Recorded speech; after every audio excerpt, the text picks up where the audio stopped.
Welcome to Politics Done Right. I'm Egberto Willies, your host. Before I even get started to say good morning, well, let me say good morning first. Good morning, Houston. Good morning, Texas. Good morning, everybody. Let me tell you guys, I had a long day at the convention yesterday. I had a few screw ups with my taping of the main thing, but the interviews were spectacular. Got a whole lot of folks that I tell you, I am just excited to bring that to you guys. I didn't want to bring it to the air yet because I want to clean a few things up. But you guys are going to hear from greats like Maurice Mitchell, who actually is the director of the Working Families Party. You're going to hear from Alalilia Mejia, who is an activist that knows about economics and more like no other. You're going to hear from Miss Weingarten, Randy Weingarten, who is the president of the 1.7 million large teachers union, the what is it called? The LTA, LFA, whatever it's called. ATF, that's what it's called, ATF. Great folks. Today I'm supposed to be interviewing the Attorney General of Minnesota. I didn't write it down, but I'll tell you the name a little bit later. But before it's early in the morning, I want to give my kudos to El Señor Van Beber and Reynolds, Howard Reynolds in the studio. How you guys doing this morning? Well, we made it here, so we're doing okay. The tin cans of string are holding up all the way to Chicago. Yes, all the way to Chicago. Okay, Jack, what you got? Good morning, Roberto. Buenos dias, hermano mío. How are you doing this morning, sir? Got the little question of the day. Okay. The question of the day. Thought question of the day. How is this great land of ours, or how did this great land of ours end up being used to perpetrate such harshness on the people here and of other countries? Well, I got the answer to that one. All right, I'm going to defer it to Howard, man. We voted in the wrong people. Hey, I knew that was going. Although he's right. Yeah, you can almost hear the scratches across the floor here with my soapbox coming out. But I'm not going to do that because we are not hijacking your show today, are we, Jack? No, we're not. If I could just remind everybody and that this show belongs to Howard Reynolds. This show belongs to Jack Van Beber. This show belongs to everybody who is listening to it right now, whether you be in a car, in your home, on another planet. If you can stream it, if you can hear it on air, it is your show. So, by the way, you can give me a call early today. Please, folks, give me a call early today at 713-526-5738.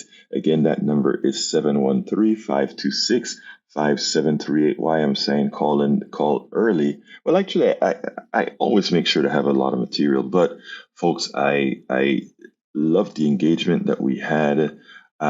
Gave me a chance to expand on some of the things that I wanted to talk about. But anyway, let me continue talking a little bit about this conference before I move on to the other subject.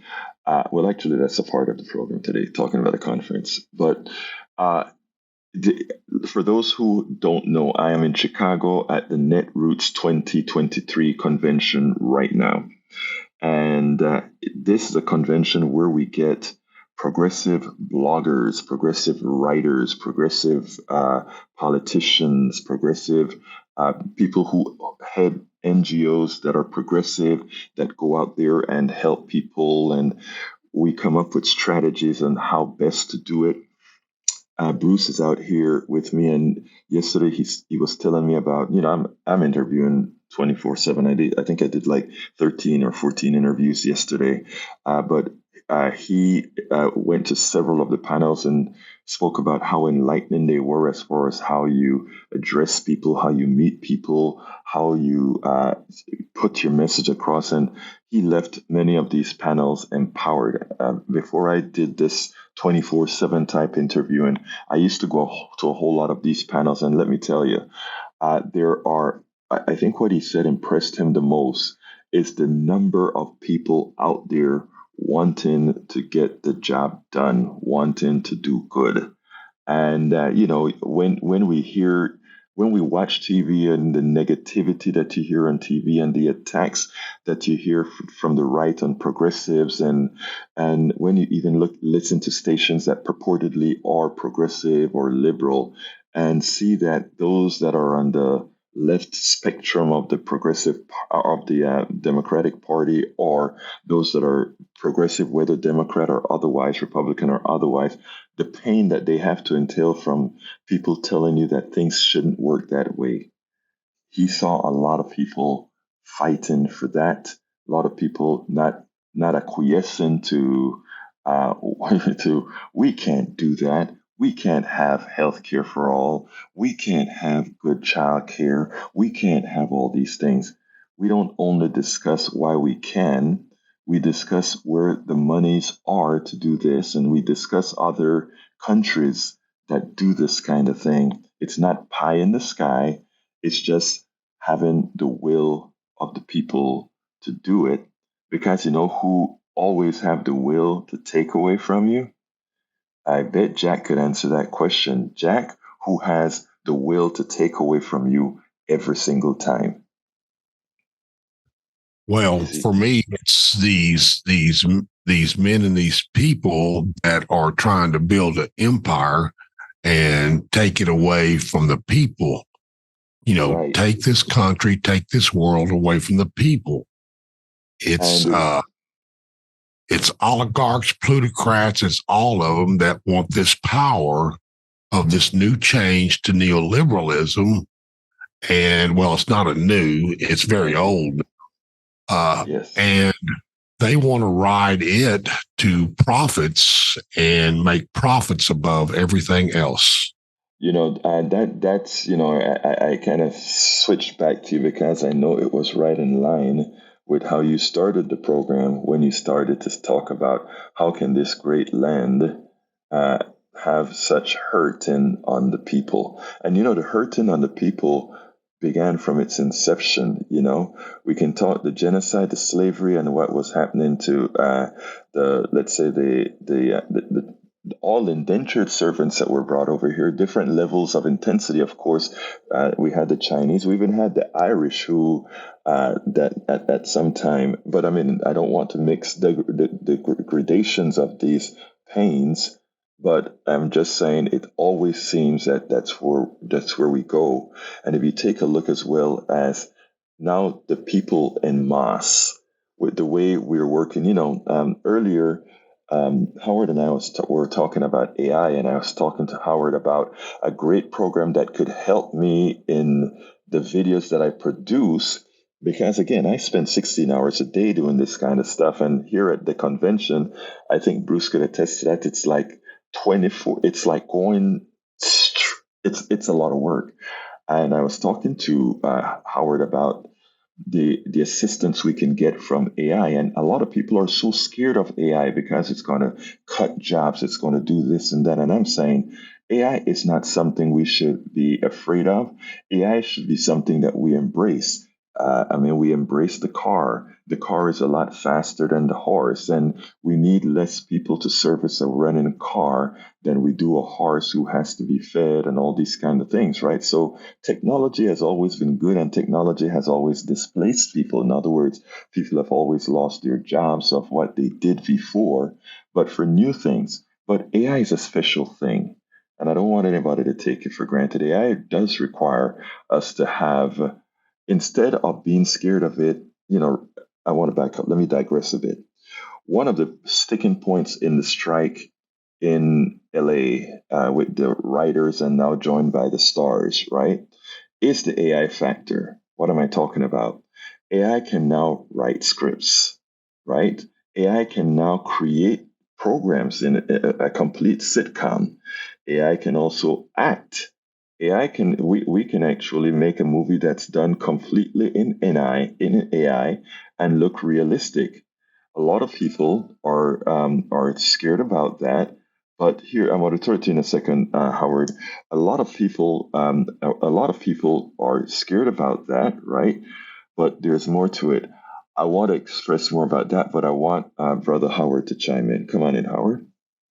Okay, I wanted to make a point on the AI thing where people are afraid of it and they're going to take jobs. Mm-hmm. AI is simply a tool. Right. It is a tool to use to make your life easier. And if you master it, then your life will be easier. A short, brief story here. In the 90s, I could see where computers were starting to come in and starting to take a lot of things and making things easier. Because at the time, I wanted to be a writer. So I was doing a lot of word processing. Mm-hmm. And I said, the computers are going to advance. They're going to start taking more and more things, take over more and more things, for lack of a better term. Mm-hmm. So I better get ahead of the curve here. I better start learning how to build the machines. Mm-hmm. So I do. It started off as a hobby. And I built many computers. In fact, the computer that we're listening to you on right now, I built that. Right. Out of parts off of eBay. Mm-hmm. So you take the tool and you advance yourself with the tool. You don't let the tool rule you. You rule the tool. Exactly. I want to add a corollary to what you just said. And by the way, it's funny that you said you started building computers. You built it because you were changing profession. I started to build computers because I couldn't afford the real thing. Well, there was that too. Yeah, you remember the old days, how expensive they were. I would go buy parts and put it together, so it was Frankenstein, But same here. And anyhow, but here's the thing that I wanted to add to what Howard said. He's absolutely right. But I also want to add that it also will take us to be engaged with our politicians. Because here's the thing, and I think I was talking to the president, the national director of the Working Families Party, the interview that I'm going to bring you. And one of the things we spoke about was that, remember, AI is the composite knowledge of humanity. In other words, if you are a regular layperson and you wrote and you answered, let's say you blogged something at Houston Chronicle, you replied to something. Your knowledge base is also a part of the AI that's going to be used somewhere. All of the aggregate knowledge of humanity, whatever you've written down, whatever you put out there, is what AI pulls on. And here is my kick. It really means that we should not have the plutocrats being able to say without payment in sort of a way, we are now going to have actors that are going to be AI. We are now going to have writers that are going to be AI without some model that makes sure that the ultimate gain from AI is distributed to everybody, because it is our composite knowledge. And composite knowledge doesn't only mean you get things right.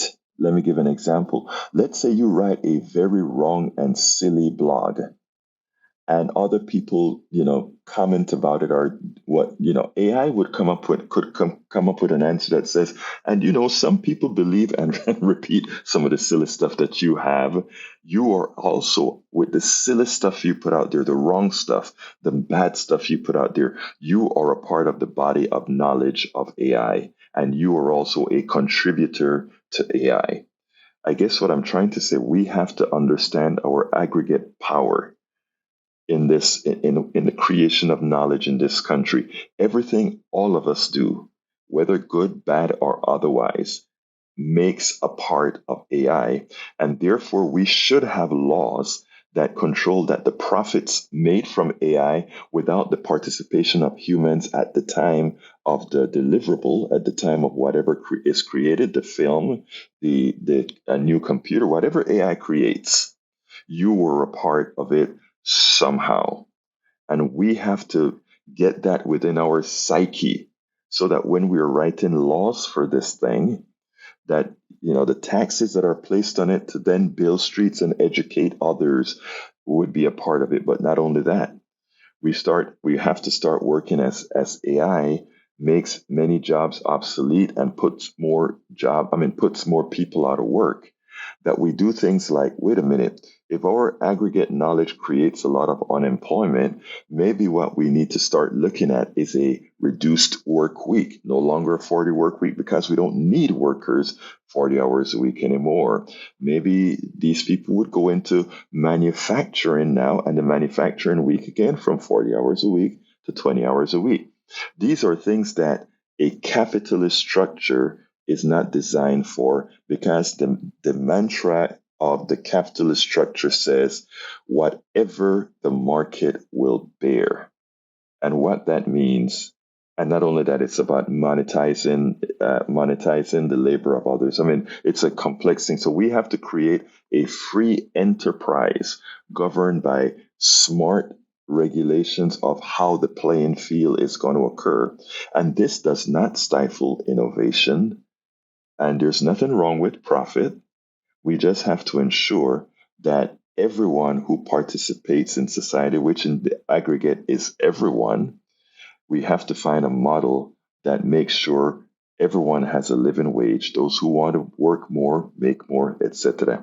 I mean, these are concepts that are not difficult when you look at it from the honest point of view, but when you look at it from the people who own capital point of view, who want to make a profit on your labor and make a profit on anything else without giving you anything back, it is quite easy to figure out. And I hope that as we go on, we don't fear AI, but what we do is make sure that the politicians create laws that prevent the filmmaker and everybody else from being able to use this tool created by all. Notice what I said, this tool created by all to somehow be a profit for the few. It's a different way of thinking because they don't teach us that way. They teach us that that person with capital is omnipotent. That person with capital pays 15 or 20% on income. If you make a good amount of money, you pay up to 38% on wages. 20% on capital, 38% on wages. Does that tell you, Biden always says something, show me your budget, I show you what you value. I flip that. Show me what you charge or what you pay. I show you what your value is. And the value set, as Jack Van Weber would attest to when he says, how can a land so great do so much harm to so many people? There's your answer, Jack Van Weber. There is your answer. Any comments before I move on? Okay, Heron. Go ahead. Oh, he says no comments. All right, Heron, no comments. Let me play a clip, and I think I have my clip ready. And this has to do with rents. Landlords. Right now what we have is a spur of, we have gentrification going on in cities. I mean, here in Chicago, in areas that at times nobody wanted to live, you know what's raised its head? Gentrification. Many of us in Houston understand that a lot of the wards were where they put people they didn't want in certain areas. You know what now? Some of these wards are primo land, gentrification. We have the people who own capital coming up and buying these buildings and stuff that people have put their blood, sweat, and tears into. And they're now building new condos and everything else for people to live in. And these people live in these great condos, pay these great prices. The land appreciates, and those who originally had that land and originally have their structures are priced out of the neighborhood. That is what gentrification is all about, right? I don't mind. Instead of gentrification, why not have input into these areas from our body politic into these areas that can reconfigure and rebuild with the people that are already there, where the people that are already there gain in the improvements that you're going to make in those areas. We don't do that. We get a capital owner who goes in there. He picks up, and notice I say he because it's generally he's. He says, look at all those dilapidated buildings. We can go ahead and either fix them up, and then throw folks in there at high rents, extract whatever we can from them, or we tear it all down and build great structures that look beautiful, and we get the coffee shops, and we just change the flavor of the neighborhood, and wow, people move in. Well, there's a bad component to that as well. And this story is not exactly just about gentrification, but it's also about what these landlords do to the people in these areas and others, of course. But anyhow, without further ado, let me see if I can get that played right this minute. Hospitals, nursing homes, prisons, and now housing. New allegations today about what big finance is doing to individual tenants, or should we say not doing.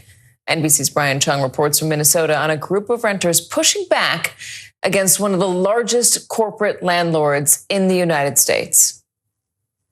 You forgot your popsicle?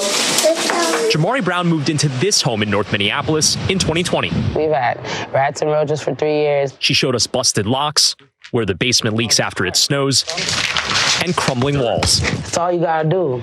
Brown says she complained, but that her landlord, Progress Residential, brushed her off, and she can't afford to move elsewhere. So what's it take for the landlord to come and fix these issues? For this house to explode and us to die. Being honest. Brown is getting help from United Renters for Justice. And we need change now. The nonprofit has been fighting to improve living conditions for some of the roughly 600 Progress renters in Minnesota. Tenants have won repairs, compensation, 1-year rent freezes, and, in the case of Shanika Henderson, the chance to move into a newly renovated home.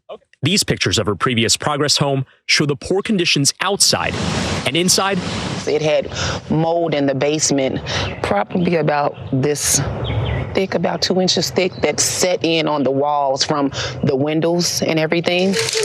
The mother of 4 says she is finally at peace in her new home with Progress. And it's everything that I ever imagined. I can see this being my forever home, even though I am still a renter, but my family is safe. Progress Residential is one of the largest providers of single-family rental homes in the United States, operating with more than 85,000 homes in 22 states. Renters of Progress homes in other states have told NBC News about similar issues to those we saw in Minneapolis, alleging that serious problems were either inadequately addressed or ignored entirely. In Minnesota, Attorney General Keith Ellison last year sued Havenbrook Homes and Progress Residential, alleging a deliberate and calculated strategy to extract ever greater profits from their tenants by severely under-maintaining their homes. We cannot let a company, a hedge fund or a private equity firm get to a point where they can move the market. His lawsuit also included Pretium Partners, the private equity firm tied to Havenbrook and Progress. Owners and operators, all of them are responsible, and they will be held responsible. So it's not going to be good enough to say, I just own the place and get the profits from it. I don't operate. No, so that's not going to work. We expect everybody to operate ethically and within the law. Pretium declined to comment for this story. In a statement, Progress did not address the issues raised by the Minneapolis tenants, but told NBC News, many millions have been invested in the properties we manage in Minnesota. And in court, the company denies the allegation that tenants had to wait an inordinately long time for repairs. But now Henderson hopes her success inspires other Progress renters. I want to put power into these families to let them know, stand up, speak out for yourself. Helping tenants like Jamari Brown find her voice. We got to keep beating the door down on them. And push for better conditions, one fix at a time. Brian Chung, NBC News, Minneapolis. And that is that isn't the gentrification that we always talk about. But you hear what Progress has, 85,000 homes, and you know where many times they buy these homes, and whenever they have tenant problems and the tenant becomes too expensive, we all know what happens to those homes.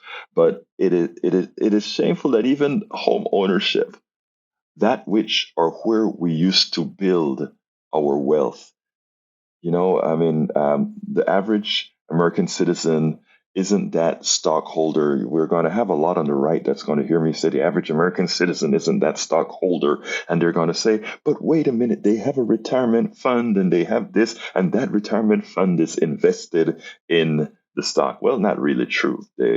Most people no longer have all these, the 401ks and all of that you get from corporate America, because remember, most people don't work in those domains. So, it is difficult. It is difficult to see what's happening. As Jack said, how can a land so great treat many of its people so badly? Anyhow, folks, 713-526-5738. I would love to hear from you. 713-526-5738. Hit extension 2 and you'll be on right away. Do you want to comment on what we discussed on AI? Do you want to comment on what we discussed on gentrification or anything else? Would love to hear from you. 713-526-5738. I don't believe in just having a monologue. I believe in having a conversation nicely, civilly with everybody. 713-526-5738. I see the phones are absolutely empty. I know it's early in the morning. But hey, let's get started. 713-526-5738. And I need to find the page that I am on right now. But I like to hear your voices. And before I go to the next subject, I'll wait to get that line processed, and then we'll move on from there. By the way, I forgot to tell you, the guy on that story is the Attorney General of Minnesota, and formerly of Congressman Keith Ellison. I'm supposed to be interviewing him today. So we'll see how that works out. But anyway, Johnny is here with us. Johnny, come on in. I'm going to speak softly because you're speaking softly and making me sleepy. Oh, I'm making you sleepy. Well, you see, I'm tired. That's probably why. Maybe you didn't want to disturb your family in the hotel room. I don't know. Actually, that's part 2. Go ahead. I see you're a considered moderate voice. Speaking of moderate voices, this morning when I woke up, I usually have NPR running in the morning, and I went to the garage to get something, and I heard them do this story about what the reporter on NPR called the BFF, bipartisan. Now I'm forgetting what it stood for. Some kind of bipartisan group of Democrats and Republicans in the legislature on the task of bipartisan fiscal something, fiscal FISCAL. In other words, the thrust of the story was that, we have a lot of outgo, but not enough income. And they referenced Social Security payments increasing for seniors.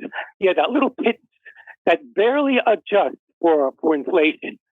And all of a sudden now there's a big crisis.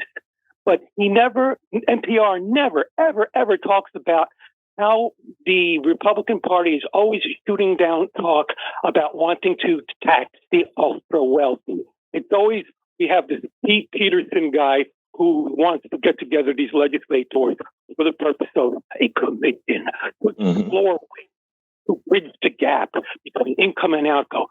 It's simple. Tax the ultra wealthy. All this talk, all this hyperbole from these people, and NPR doesn't help.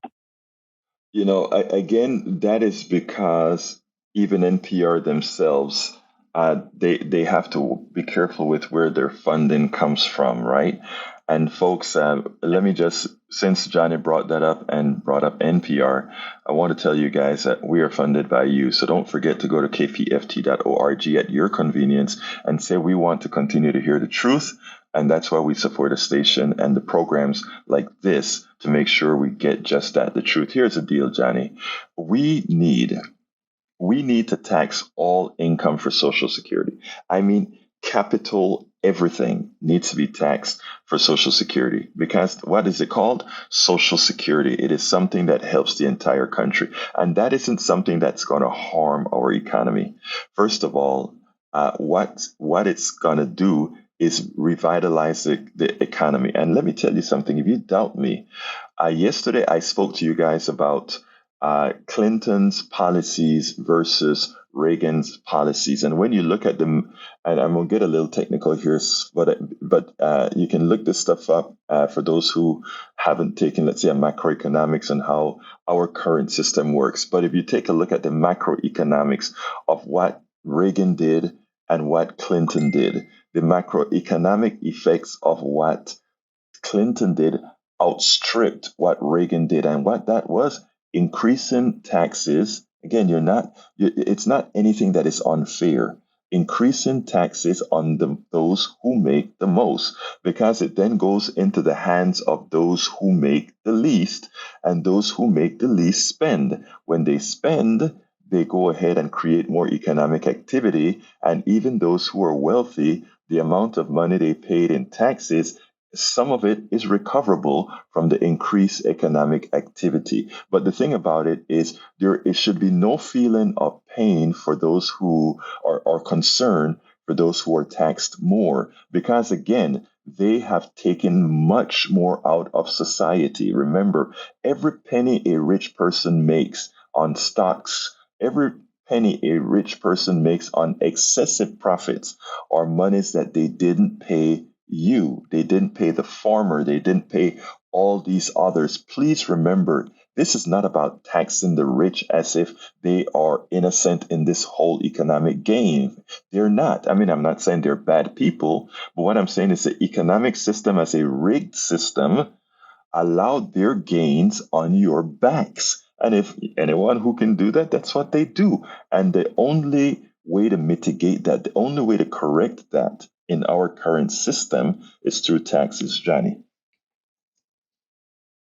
I will add one thing to that. Yes. On a dovetail note about voting, I always hear our friend, not Jack, the other guy, Howard. Howard's always getting talk about voting.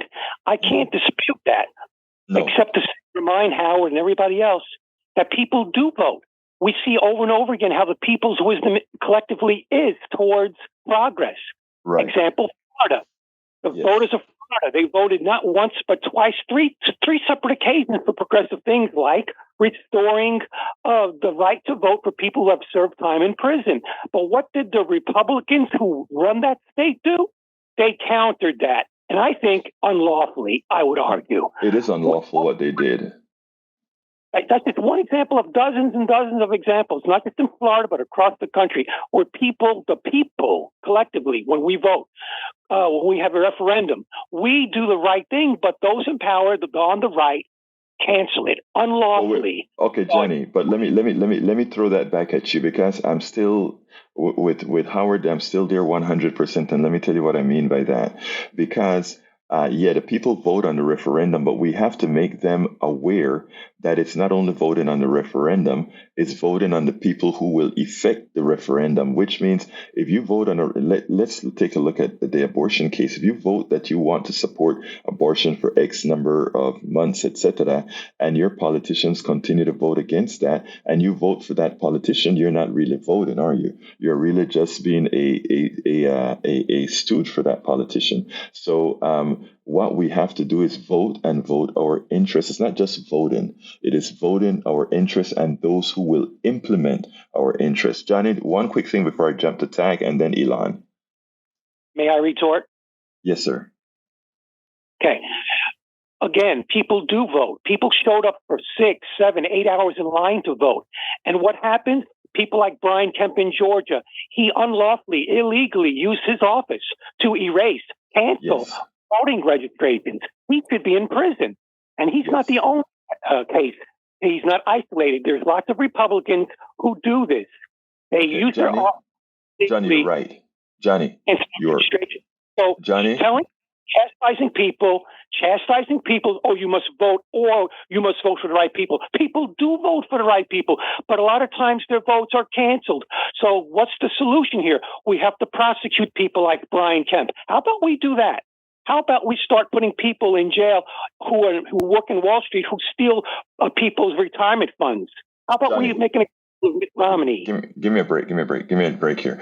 Look, I'm not disputing anything that you said, but likewise, I'm saying Kemp got reelected. What we have to do is educate people in such a manner that he would not get reelected. But I got to jump to tag Johnny. Thank you as usual. You're always enlightening, and by the way, if I must say this, and don't take this to the bank because I may have to deny it at some time, but you're always right. Goodbye.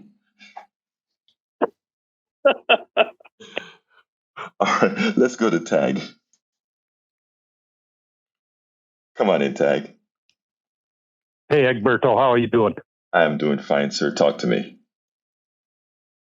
You know, I was listening to your little bit of talk about AI this morning and the writers and the actors and stuff. Mm-hmm. Made me think of the idea that in our society a lot, we aren't lining up to embrace change. And change is coming regardless. Mm-hmm. And you know, those who do embrace change will end up ahead in the long run. And that's why we don't have the chip manufacturers here. When they started manufacturing chips, they took it someplace where these people, this is what we're doing. And we're making chips here. And there wasn't any controversy about what they were going to do. They just did it, you know? Mm-hmm. And now all of a sudden, they're bringing the chips back here. We're going to have to embrace these changes. And I think with the screen actors and stuff, they're going to have to embrace AI. You know, it's coming. They need to make the best of it. And I think that there are too many people dragging their feet on technological changes. And that's why we have problems in this country. We want to keep it the way it is all the time. And it just doesn't work that way. We have to keep advancing. Tag, what do you think? Let me tell you. I don't know that we're saying anything that's different. I think that's what I said is I embrace AI and I want all of us to embrace AI. But the caution is, and this is where I stand with the actors and the writers, is that a lot of them are going to be gone, right? And you are absolutely right that we have to embrace change, and that's what happens, right? But we also have to have the regulations and laws to govern those changes. Why? Because again, it's not like AI was invented by one person. AI is where composite knowledge. And as such, those actors that get laid off, there should be some way that and there are ways that we can actually compensate for that, because the savings for AI, the increased productivity, shouldn't just go to the owners of capital. It should go to all of us. That's all I'm saying, Tag. But I don't see how that is significant. And I don't see how it's different at all from what you're saying, which is you get with the program and embrace AI. Don't go ahead and try to fight it. Just make sure that the part that I'm adding to what you're saying is make sure the regulations are there to protect all of us. Absolutely. And here's the way I understand the AI is that you can have one of these actors go in and do a half hour, an hour in front of a green screen, mm-hmm. and then they can take and capture that. And the next thing you know, they're making, feature length movies with that image. And I think there has to be some way to compensate those people for their half hour in front of the green screen, and that's what I'm talking about. That is what I'm talking about, Tag. And again, I don't have a problem with AI and you don't. And what we need to do is tell folks, be proactive instead of being scared. And to some extent, from what I hear from some of the actors, some of what they want into law are proactive things. But again, just saying you can't use AI to do this, I don't think it's the way to go, because what will happen is they'll take it to Vietnam or some other place and they will use AI and they will use the image illicitly of those people here in the United States who they want to use. So there you go, Tag. I'm with you. Anyway, thank you for calling in, my brother. Go ahead. There's definitely too many bad actors, too many people who use these things for bad purposes, and I think that's what you're getting at. And I think that we have to try to have some rules and regulations to avoid that. I'm with you. But I think the old adage of the more things change, the more they stay the same. Yes. We have to figure that in, because the fact is, even though things are changing, there's always going to be some continuity back to the way. I'm with you, but I want to jump to Elaine because I'm with you, and I think you made your point, and I appreciate it as usual. Your calls, my brother. Thanks, Alberto. Have a good day. You too. Let's go ahead and bring Ilan into this conversation. Come on in, Ilan. Alan Purim from Acres. Hey, Alan, how you doing, my friend? Okay. Recovering from COVID, even though I had my shots last year. There's a new strain going around. People are kind of premature, taking their masks off and everything. But I wanted to say there's a technical problem going on. Your tin cans and strings over the radio. You sound okay. The caller in can be heard. You can be heard. It's about a 30-second delay from reality. But when the person calls in and they need to turn the radio down so there's no feedback, the other people calling in cannot be heard. It's like 5 or 10% volume on their voice.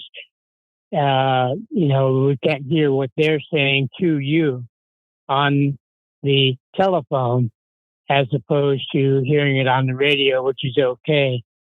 Now, getting to my point, for several years I've been making the joke that the acronym GOP stands for greedy, oligarchical plutocrats. I love it. I love it. Yeah. So, of course, the major parties are colluding to try to keep third parties off the ballot, and it's possible that Cornel West may be chosen. Our Green Party national meeting comes up on August the 3rd. So that's pretty much all I have to say, but I did want to share that with you. Thank you very much for the information. I saw Cornell on the station a few hours ago, actually, and let me tell you my thought process right now, and I want someone to tell me, and this includes you, Brother Lon, how anything any other party comes up with. Show me how it's going to work to benefit the people in the next 4 years, or so. I want third parties. I'm not disputing that, but I don't want to have a third party vote that's going to harm the people I know will get harmed. And let me elaborate on that, because there's a certain amount of privilege in some folks who are pushing third party issue, and I tell you something that I've seen also with and trust me, I'm not talking against the Green Party at all, but many of the ills that I've seen in the progressive base right here at Netroots, where I'm at, with people with many blinders on. We have some groups here you're going to hear from. Mondale Robinson, a great activist here in I think he's in the Northeast, talk about the blindness of many progressives on the things that they execute or want to do, that it may feel good, and if it doesn't go right, they're still fine. But remember, there are people who feel pain. I can't elaborate on that right now, Ilan, but I just want that thought process for the folks that are listening right now. I think whenever we are doing things third party or picking certain folks for elections or whatever, I think we have to look at how it's going to affect the least of the people that could get affected by that decision. That's all I really want to say on that. Your comment, and then I need to jump to Steve.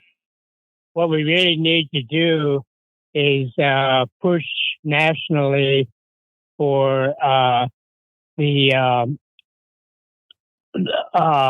ranked voting. Yes, and guess what? I'm glad you mentioned that. I'm supposed to be interviewing the leader of ranked choice voting today. Right. So before anything else, we've got to get rid of the excuse of voting for the lesser of two evils or that sort of. I got you. You know. I understand your point, Elon. I really do. Do mention those things to the people there.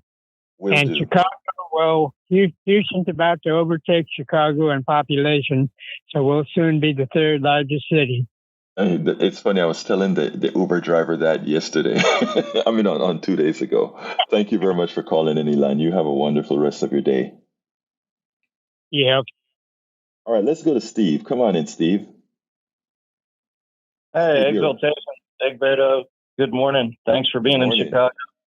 Yeah, how you doing, sir? Good. I think you stirred up some thought process a couple dozen minutes ago when you were talking about what AI can do for us if we allow it and if we let it work. Because right now, say the average worker, which includes me, is working 60 to 80 hours a week, but we're trying to bring in about $1,500 to pay all our expenses, right? That's a lot of time. And most homes, they have two workers or more trying to bring in money to, just to make ends meet, or possibly, gather up some extra to get some real estate and get ahead for future generations. But what if we can use AI, and what if we can figure out ways to where, we're working 40 hours a week and we can live a little bit better, maybe put a little bit more back into charity, and maybe even increase our income to $2,000 at that 40 hours a week. That was my thought, and maybe AI can help us. You nailed it, sir. You nailed it. That's the idea. If our composite knowledge can make us work less, all of us should take advantage of those spoils. All of us created this thing.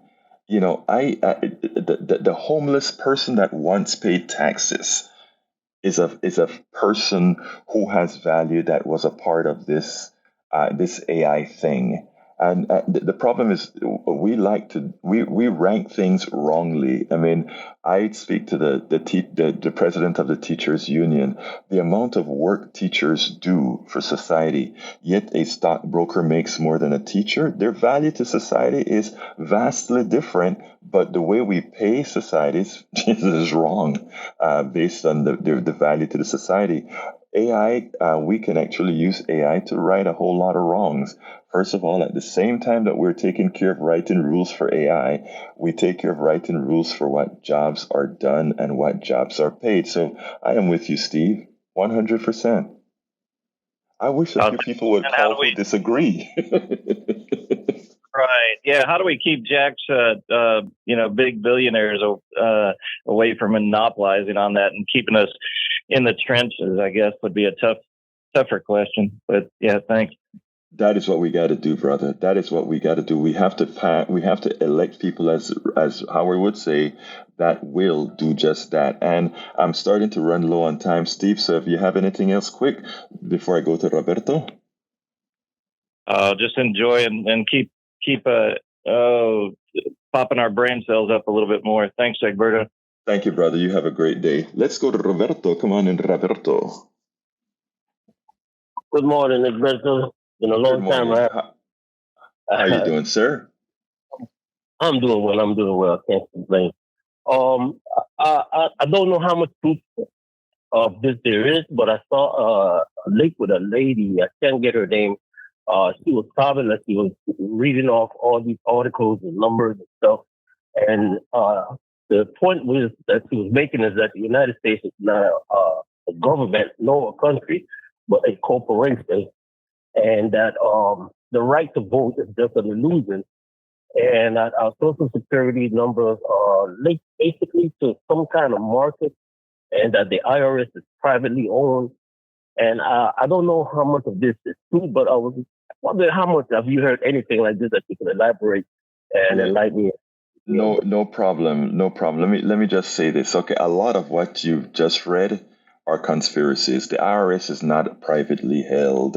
But she's right about the government. You know what? It's this thing with conspiracies, Roberto. You have enough truth in it to make it plausible, right? But look, we could hold that story as tightly if the IRS was some private corporate. Now, let me tell you what is true. A lot of the work the IRS does, a lot of it is farmed out to private corporations. A lot of government work right now that we have, services that's provided, are you hear the term government contractor, right? Government contractors are people who do work on behalf of the government, and there are millions and millions of them, which means there are millions of people scamming the system. Why our bills are, why our outlays are so high. That said, it is true that we are becoming a corporate state, which means the following. You remember when Johnny said that that the people vote the right values, but when the politicians get it, they don't execute what the people want? That is what we have to mitigate. And the reason that happens is that most of the monies that these people raise generally come from these corporate lobbyists. And if they come from these corporate lobbyists, they follow what the corporations want. What we have to do is pass laws to prevent that. And what we have to do is be more self-funded. Let me give an example here real quick. And this is going to sound self-serving, but we discussed this at length. A lot of us independent media guys out at Netroots right here in Chicago. We have no problems going to Disney World and spending a whole ton of money, going to the coffee shops every day and spending buying overpriced coffee. Hell, I do it too, right? We do all those things, and we don't feel like we're being penalized or taxed for it. But when we have, you came here with a question, right? You said, Egberto, is this true? And I said, well, partially true, because, and by the way, I know this stuff because that's what I spend my life doing. That's my job now. That's what I do, right? So I try to be informed on all these issues that a lot of people don't have the time to be informed on. And we look at a KPFT that is community run and that sort of a thing. And we have a hard time asking folks, hey, give us a coffee or two a month, right? So that we can continue giving you the truth and telling you how things really are, so that everybody don't have to independently go ahead and do that. We are the real fourth estate, right? We are. So what we have to do, my brother, is we have to take the masses, we have to take responsibility for our well-being. Otherwise, the corporations will do what they do best, and that is take responsibility for themselves. The definition of a corporation is the executives' sole responsibility, their fiduciary responsibility is to the shareholder, not to you. And guess what? You are not, for most companies, shareholders. So, and the last thing before I drop this is the Supreme Court is the non-democratic. After the Supreme Court has been placed, it's the only non-democratic portion of our system. And the reason the Republicans have placed so much interest in it is that any positive law that we pass for the masses, they can overturn. And if we decide to listen to the Supreme Court and allow them to overturn it, then in as much as what the way the woman explained it in the article is incorrect, the outcome is just about the same. And that's why conspiracy theories sometimes make sense, because the outcomes sometimes tend to be the same. Anything else, Roberto, before I move on? All right. Well, thank you very much. You enlightened me with this here, because the way she was reading, she was sobbing. And so I'm like, wow, it really resonated and got my attention. And I just got speaking this morning, and then I heard you talking, I heard the subject and the topics of discussion. So I said, let me call him on this. I'm sure he was, yes. Really smart. I mean, I appreciate it, brother. Thank you very much. Thank you, brother. You have a great day now. All right, let's go to Johnny. Come on in, Johnny. To finish our conversation, corporate interests that create tremendous pressure because they have the advantage of resources, money, and time, because they take everybody else's time away and then don't pay them properly to compensate them properly. The most people are not politically involved, and that's design.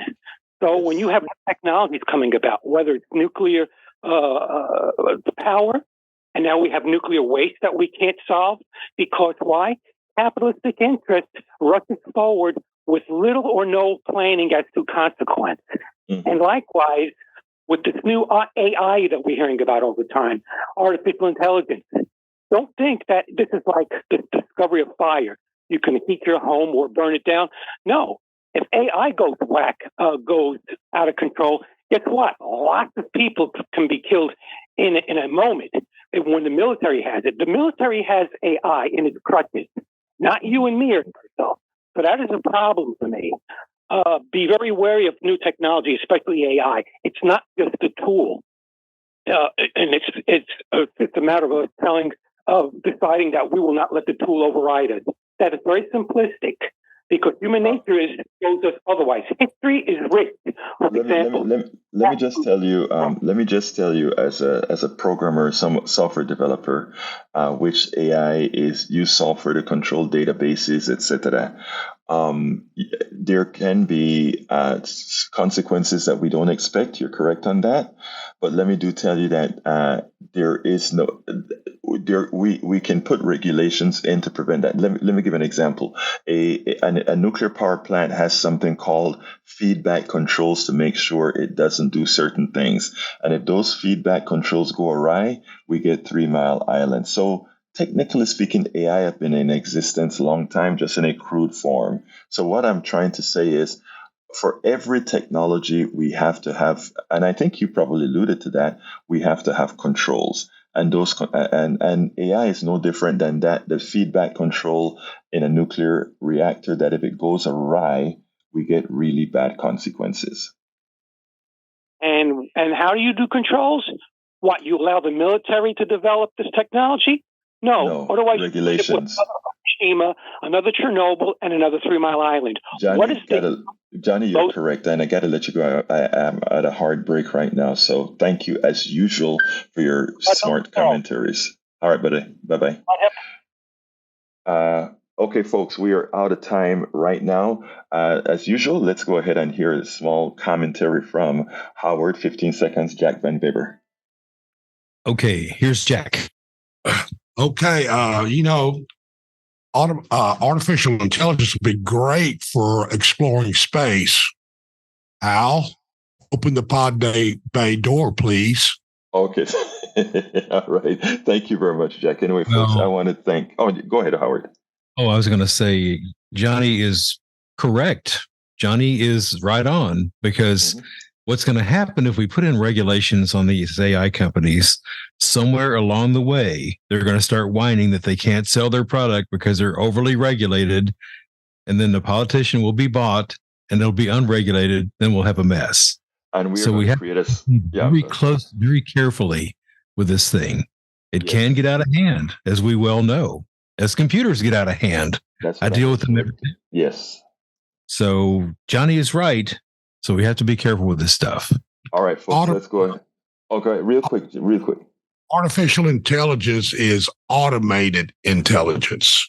All right, I hear you, brother. Let's go ahead and close this baby out, because Howard's going to kick me off. Look, folks, thank you, Howard. Thank you, Jack.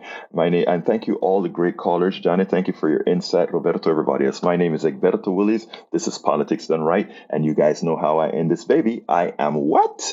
Out. We spend a lot of time deconstructing the news, trying to parse it into a form that everybody can understand. We try to find those little nitpicks where it flies above the fray, etc.